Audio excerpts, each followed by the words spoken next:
होगा, राम सेतु को कांग्रेस खत्म करवाने वाली थी, हाँ है ना, कोई प्रोजेक्ट के हाँ तहत। पूरी लड़ाई उस समय पुरी के शंकराचार्य जी ने लड़ी थी। अन्य भी ठीक है। साथ में थे। पुरी के शंकराचार्य जी ने अग्रणी भूमिका निभाई। हम्म, जो अपना राम मंदिर का केस जीता गया है, उसमें पूरी लड़ाई शंकराचार्य जी द्वारा बनाई गई संस्था ने लड़ी है। आज हमारा रामपाल का केस भी उन्हीं की शिष्य हैं जो लड़ रही हैं, है ना। इसके अलावा ये साईं के बारे में कि वो मुसलमान था, ये जानकारी शंकराचार्य ने निकाली। वैदिक गणित पर पूरे विश्व में शंकराचार्य जी द्वारा रचित जो ग्रंथ हैं वो पढ़े जा रहे हैं, और नासा, कोरिया, संयुक्त राष्ट्र संघ, ये लोग आते हैं शंकराचार्य जी से शिक्षा प्राप्त करते हैं, वापस जाते हैं। सुप्रीम कोर्ट में जो सुप्रीम कोर्ट के जज होते हैं वो बैठ करके इनसे ज्ञान विज्ञान समझते हैं, धर्म और अधर्म का निर्णय समझते हैं। शंकराचार्य का दायित्व क्या है, ये शंकराचार्य से ज्यादा कोई नहीं बता सकता, बल्कि दुनिया में किसी भी व्यक्ति का दायित्व क्या है, इसका निर्णय शंकराचार्य से आगे ज्यादा कोई नहीं बता सकता। तो शंकराचार्य पर ही ये दोष लगाना कि वो जो करना चाहिए नहीं कर रहे हैं, ये मतलब जानकारी के अभाव के कारण है, क्योंकि उनके कार्यों को मीडिया कवरेज नहीं मिलती टीवी चैनल। मगर जहाँ पे कहीं पे धर्म की बात हो रही होती है, धर्म क्या है, ब्रह्म क्या है, स्पिरिचुअल नॉलेज देने की बात होती है, तो वहाँ विदेशों से आए हुए अमोघ लीला इत्यादि इस्कॉन के लोगों को बुला लिया जाता है। वहाँ शंकराचार्य को बिठा करके प्रवचन नहीं लिए जाते। जी टीवी पर, आज तक पर देखो आप, जब स्पिरिचुअल बातें करनी होती हैं कि जिससे व्यक्ति को कुछ सीखने को मिले, विवाद है तो विवाद चल रहा है मान लीजिए, जब स्पिरिचुअल नॉलेज की बात होती है तब शंकराचार्यों को बुला के नहीं बिठाया जाता। अभी एबीपी न्यूज पे कुछ दिनों पहले एक कार्यक्रम चला था, उसमें डेली मूर्ति पूजा का खंडन करते थे बैठ के आर्य समाजी लोग डेली, और वहां पर उनको जवाब देने के लिए मूर्खों को बुलाया जाता था, शंकराचार्य के व्यक्ति को नहीं बुलाया जाता था। शंकराचार्यों ने तो आज ऐसी फौज खड़ी कर दी है भाई साहब कि दुनिया का कोई माई का लाल ऐसा नहीं है जो हिंदू धर्म का खंडन कर सके। शंकराचार्य के द्वारा खड़े हुए लोगों के सामने दुनिया का कोई माई का लाल हिंदू धर्म का खंडन नहीं कर सकता। ये शंकराचार्य का ही तो कार्य है।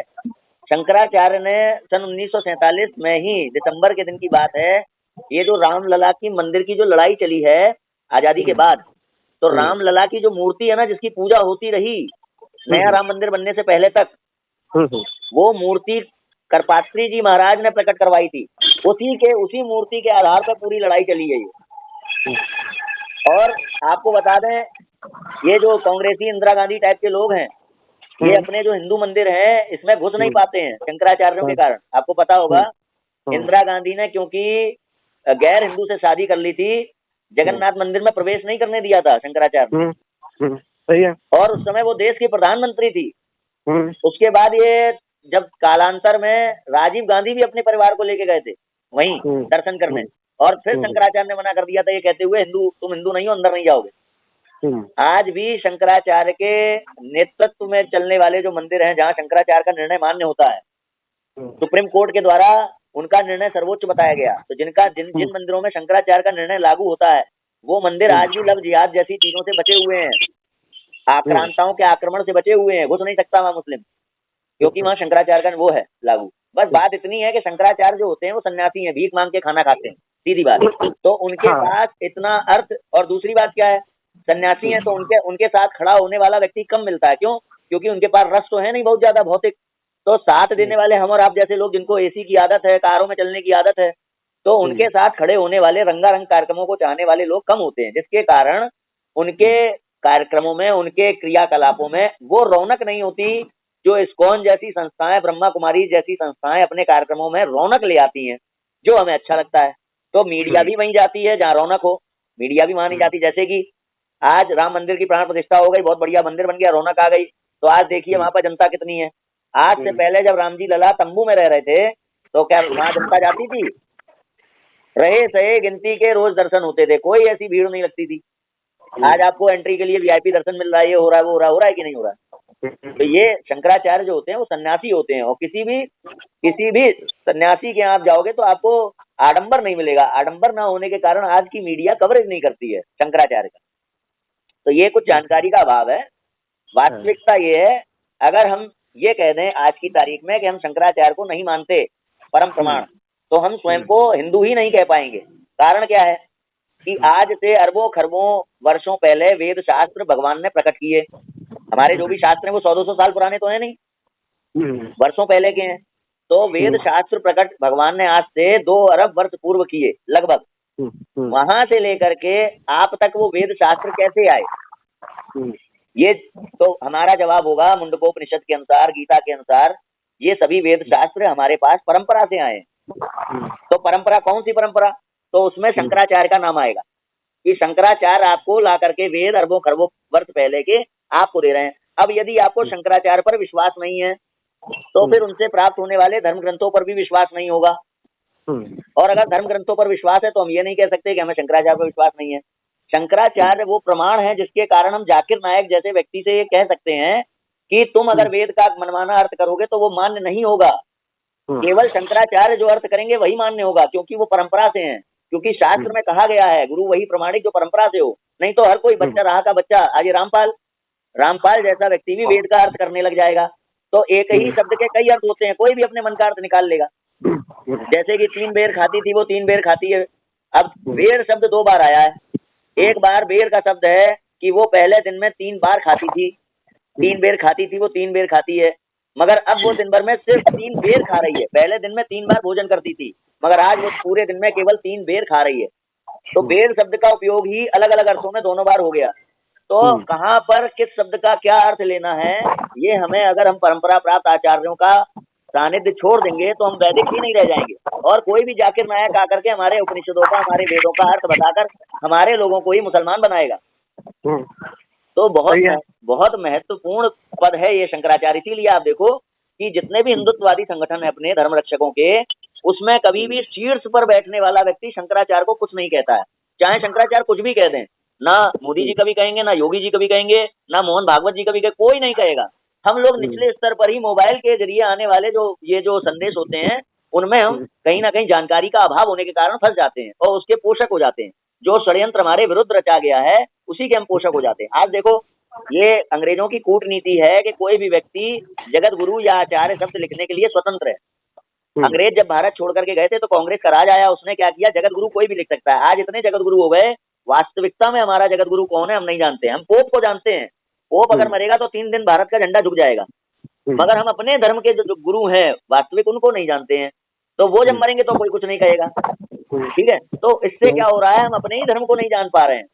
तो अब इसमें क्या हो रहा है कि क्या कहते हैं, ये अंग्रेजों की कूटनीति ये थी कि कोई भी व्यक्ति अपने आप को जगत गुरु लिख ले।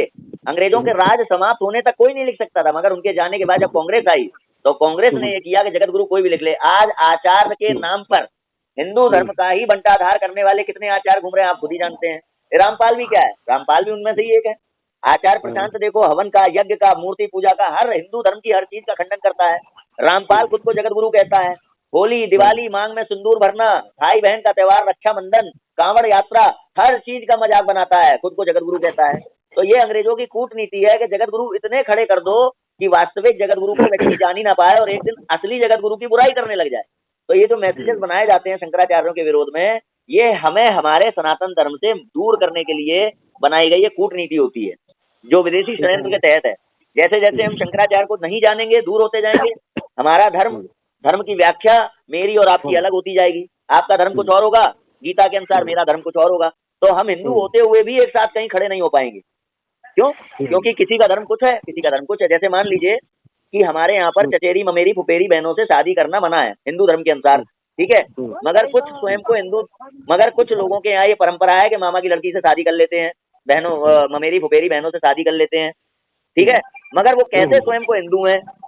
तो अब क्या होगा कि ममेरी फुफेरी बहनों की शादी से रोकने के लिए तो हम जाएंगे कि भैया हमारे यहाँ तो नहीं होती, तो अगर कहीं बहन से शादी हो रही हुई तो हम रोकेंगे ना। और कोई होगा जो उसको बचाने आएगा, हिंदू ही हिंदू का दुश्मन। क्यों? क्योंकि दोनों का धर्म अलग अलग हो गया। तो ये एक कारण है, हमको ये फूट डालने के लिए शंकराचार्यों के प्रति विरोध हमारी नसों में भरा जाता है। उसको समझने की आवश्यकता है। हमारी समस्या है बहुनेतृत्ववाद, और वो हमारे, अच्छा सोचिए जरा कि अगर देश में हर कोई व्यक्ति प्रधानमंत्री का टैग लगा के घूमने लगे तो देश का सत्यानाश हो जाएगा कि नहीं? क्योंकि जब व्यक्ति को इंस्पेक्टर के पास पहुंचना है और उसको बहुत सारे इंस्पेक्टर मिल रहे हैं, जब व्यक्ति को थानेदार के पास पहुंचना है तो बहुत सारे एसएचओ आशियाना मिल रहे हैं, तो वो व्यक्ति ज्यादा संभावना है कि सही एसएचओ तक पहुंच ही नहीं पाएगा। उसी प्रकार से सनातन धर्म का बेड़ा गर्क है बहुत सारे जगत गुरु होने के कारण। तो व्यक्ति सही जगत गुरु तक पहुंच ही नहीं पाएगा। उल्टा पहुंचने की तो बात दूर, वो तो उल्टा अब नफरत करने लगा अपने जगत गुरु से। तो हिंदू नाम से होते हुए भी वो अपने हिंदुत्व को जानता ही नहीं है कि हिंदुत्व का अर्थ क्या है। हीनता से दूर रहने वाला हिंदू, हिमालय से लेके कन्याकुमारी हिंदू सरोवर के बीच के स्थान को हिंदुस्तान कहा जाता है और वहां रहने वाले को हिंदू, इंकार करती हुई गाय को धोने वाला हिंदू, ये सब चीजें कहाँ मालूम है? क्यों नहीं मालूम है? क्योंकि हम अपने जगत गुरु से दूर है। रामो विग्रहवान धर्म, जय श्री राम हम सब कहते हैं, मगर जय श्री राम का अर्थ किसी को नहीं पता है। जय श्री राम क्यों है? क्योंकि राम का अर्थ है धर्म, रामो विग्रहवान धर्म, 3:37 वाल्मीकि रामायण। और धर्म का अर्थ क्या है? सामने खड़ी हुई 3 स्त्रियों में कौन माता है, कौन बहन है, कौन पत्नी है, किसको किस नजर से देखना है, ये हमें धर्म बताता है। अगर हमारे पास धर्म नहीं होगा तो सामने खड़ी हुई 3 स्त्रियों में हम लोग अंतर नहीं कर पाएंगे, हम लोग कुत्ता बिल्ली बन जाएंगे। तो जब हम कहते हैं जय श्री राम तो हम कहते हैं उन नियमों की जय जो हमें माता बहनों पत्नी में अंतर करना सिखाते हैं, जो हमें पशु से मनुष्य बनाते हैं। तो ये जो सिद्धांत होते हैं, ये हमारा हिंदुत्व हमें पता कैसे चलेगा जब हम वास्तविक जगत गुरु को जान ही नहीं पाएंगे। भाई रामपाल तो बता देगा ब्रह्मा विष्णु महेश की पूजा करना गलत है? वो सीता माता, वो पार्वती माता के अंदर वो काम लालसा थी राम के साथ, ये वो तो हमें ये बता देगा ना। तो इसलिए हमारे अंदर क्या किया गया, पहले तो जगत गुरु बहुत सारे खड़े कर दो, फिर शंकराचार्य पद के लिए इतनी अवमानना भर दो लोगों में, आम जन में, कि वो शंकराचार्य से दूर रहे। आप देखो कोई भी विदेशी षड्यंत्र अपने यहाँ पे आएगा भारत में, उसकी किताब कभी खोल के देखना, शुरू में ही पहले दूसरे पन्ने पर शंकराचार्य की बुराई लिखी होगी। रामपाल की किताब देख लो, इस्कॉन की किताब देख लो, आर्य समाज की किताब देख लो, शंकराचार्य की बुराई जरूर लिखी होगी, है ना। तो ये समझने का प्रयास करें, शंकराचार्य बहुत कुछ कर रहे हैं, वो चुप नहीं है। शंकराचार्य ने ऐसे लोगों को खड़ा कर दिया है कि आप दुनिया में कहीं भी चले जाओ, सनातन धर्म पर कोई उंगली नहीं उठा सकता है। जिस दिन सनातन धर्म पर कोई उंगली उठेगी, उस दिन जब सब हार जाएंगे, तब आखिर में सनातन धर्म को बचाने वाला शंकराचार्य होगा। कोई अगर नहीं बचा पाएगा तो उसको शंकराचार्य बचा लेंगे। शंकराचार्य से कोई जीत नहीं सकता पूरी दुनिया में। सनातन धर्म के शंकराचार्य के पास ऐसा ज्ञान है, कोई सनातन धर्म का छू नहीं सकता। बौद्धों ने क्या किया था? बौद्ध पूरा खा जाने वाले थे, सनातन धर्म नष्ट हो जाता 2500 साल पहले। शंकराचार्य ने बचा लिया, पूरा खदेड़ दिया भारत से बौद्धों को। ठीक है भाई साहब।